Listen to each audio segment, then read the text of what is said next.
एक दफ़ा का जिक्र है कि एक बतख दरिया के किनारे रहती थी क्योंकि इसका नर मर चुका था। वो बेचारी हमेशा बीमार रहती थी। एक दिन इसकी तबीयत ज़्यादा ख़राब हो गई तो वो डॉक्टर के पास गई। डॉक्टर ने उसे बताया कि तुम्हारी बीमारी ऐसी है कि तुम जल्द मर जाओगी। इसे यह सुनकर सदमा हुआ क्योंकि इसके पास एक अंडा था।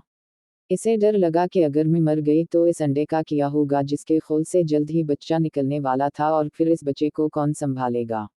लिहाजा वो अपने सब दोस्तों के पास गई जो जंगल में रहते थे। उसने अपने दोस्तों को अपनी सारी कहानी सुनाई लेकिन इन्होंने मदद करने से इनकार कर दिया।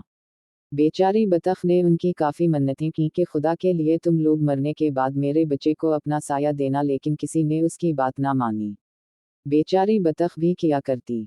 इसके जहन में ख्याल आया कि क्यों ना मैं अपने भाई मुर्गे के पास जाऊं, वो ज़रूर मेरी मदद करेगा। लिहाजा वो मुर्गे के पास गई और उसे सारा किस्सा सुनाया। मुर्ग भाई, आप मेरे बच्चे के मामू जैसे हो, प्लीज आप ही मेरे बच्चे को अपना साया देना। मुर्गा बोला, मैं तुम्हारे बच्चे को रख लेता लेकिन मेरी बेगम मुर्गी ये बात नहीं मानेगी, लिहाजा मुझे बहुत अफसोस से कहना पड़ रहा है कि मैं ये काम नहीं कर सकता, लिहाजा तुम मुझे मुआफ कर देना। बतख इधर से मायूस होकर अपने घर वापस आ गई और सोचना शुरू कर दिया कि अब क्या किया जाए। अचानक इसके जहन में एक तरकीब आई और उसने मौका ढूंढकर ये काम अंजाम दे दिया और खुद जाकर एक दरख्त के किनारे बैठ गई। इसके बाद बतख की तबीयत और बिगड़ गई और ऐसी बिगड़ी कि इसकी मौत हो गई। जब मुर्गी के बच्चे अंडों से बाहर निकले तो उनमें एक बतख का बच्चा भी था। मुर्ग तो सब जान गया था लेकिन उसने मुर्गी को बताना मुनासिब ना समझा। मुर्गी ने काफी शोर शराबा किया और बोली, मेरे बच्चों के साथ बतख का बच्चा नहीं रहेगा।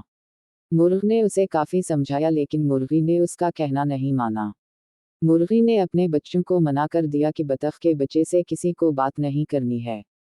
सबने मुर्गी की बात मान ली लेकिन दो चूजों ने अपनी मां की बात ना मानी और वो जो खुद खाते थे अपने साथ इस बतख के बच्चे को भी खिलाते थे। मुर्गी को बतख के बच्चे से सख्त नफरत थी, वो उसे देखना भी पसंद नहीं करती थी। एक दिन मुर्गी के जहन में ख्याल आया कि हम सब मिलकर दरिया के किनारे सैर को जाएंगे।